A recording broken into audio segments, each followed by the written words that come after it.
8-15 मैं कर सकता हूँ। बच्चों, आप तरह तरह के खेल खेलते हैं। क्या आपने कभी ओलंपिक खेल के बारे में सुना है? ओलंपिक खेल क्या होते हैं?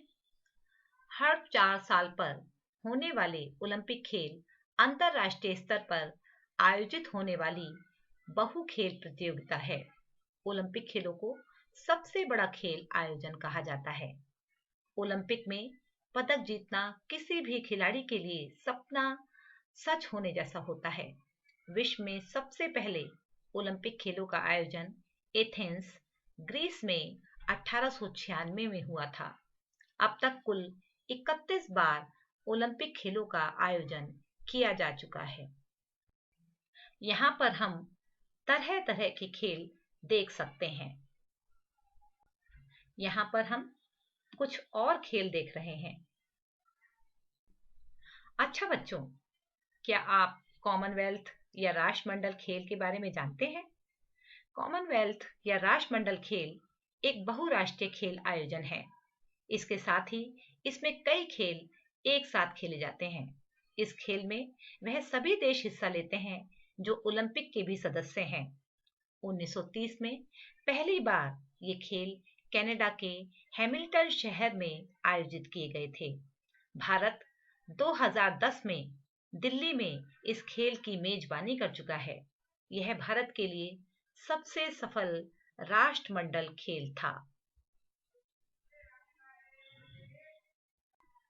कुछ कॉमनवेल्थ या राष्ट्रमंडल खेल। तो बच्चों, आज हम इसी से संबंधित खेलों से संबंधित एक पाठ पढ़ने जा रहे हैं जिसका नाम है मैं कर सकता हूँ। इस पाठ में ये बताया गया है कि कोई शारीरिक कमजोरी भी आपका रास्ता नहीं रोक सकती। अगर आप में दृढ़ निश्चय है, अभ्यास है और लगन करने की हिम्मत है तो आप कोई भी काम कर सकते हैं। सन 1936 का ओलंपिक खेल समारोह खेल जगत में एक अभूतपूर्व तथा विलक्षण घटना घटी। अभूतपूर्व जैसा पहले कभी नहीं हुआ हो। विलक्षण मतलब अद्भुत। लकड़ी से सूखे पैरों वाले एक अपंग व्यक्ति ने जब श्रेष्ठ धावक का खिताब जीतकर दूसरा स्थान प्राप्त कर रजत पदक जीता तो सारी दुनिया की आंखें फटी की फटी रह गईं। अपंग, अंगहीन, आंखें फटी रह जाना, आश्चर्यचकित रह जाना। धावक, दौड़ने वाला। उस व्यक्ति ने सिद्ध कर दिखाया था कि दृढ़ इच्छा शक्ति और आत्मबल से कुछ भी संभव हो सकता है। वह व्यक्ति जन्म से ही अपंग नहीं था। बचपन में 8 वर्ष की उम्र में वह एक दुर्घटना का शिकार हो गया था। एक दिन वह अंगीठी जला रहा था। गलती से उसने मिट्टी के तेल की जगह उसमें पेट्रोल डाल दिया। आग की भयानक लपटों में उसके दोनों पैर झुलसकर सूखी लकड़ी की तरह हो गए। साथ ही वह अपना एक हाथ भी खो बैठा। उसे तुरंत अस्पताल ले जाया गया। लंबी दौड़ धूप करना, भरपूर कोशिश करना और इलाज के बाद आखिरकार डॉक्टरों ने निराश होकर कह दिया कि यह बच्चा अब कभी नहीं चल सकेगा।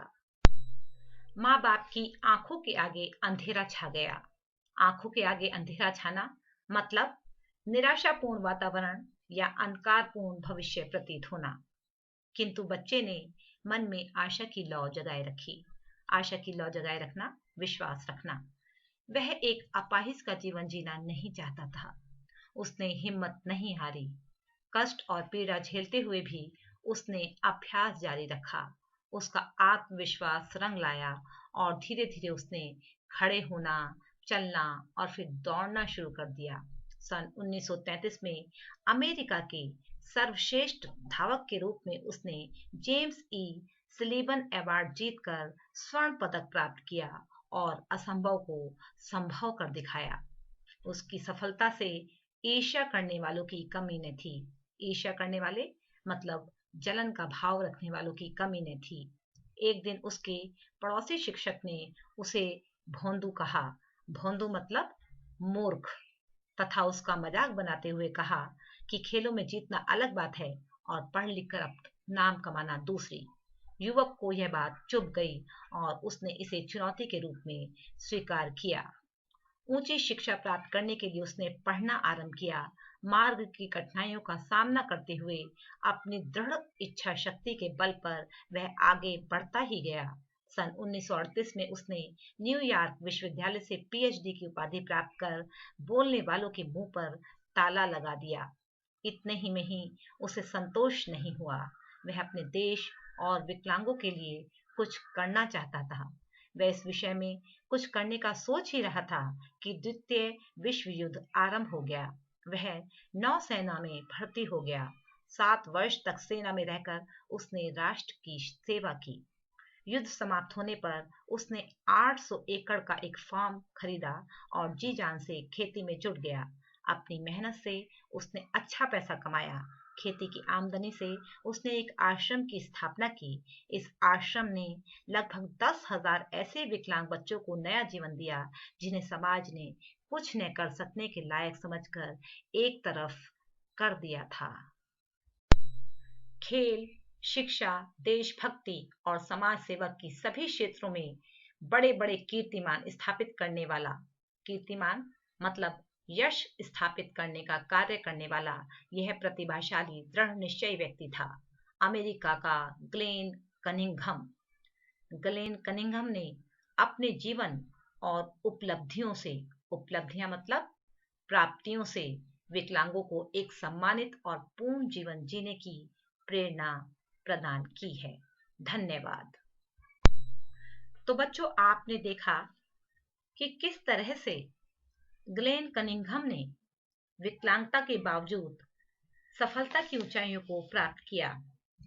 ऐसे अनेक व्यक्तियों जैसे Louis Braille, Helen Keller, Sudha Chandran, cricketer Chandrashekhar, Satish Gujral आदि ने भी सफलता की ऊंचाइयों को प्राप्त किया है। धन्यवाद।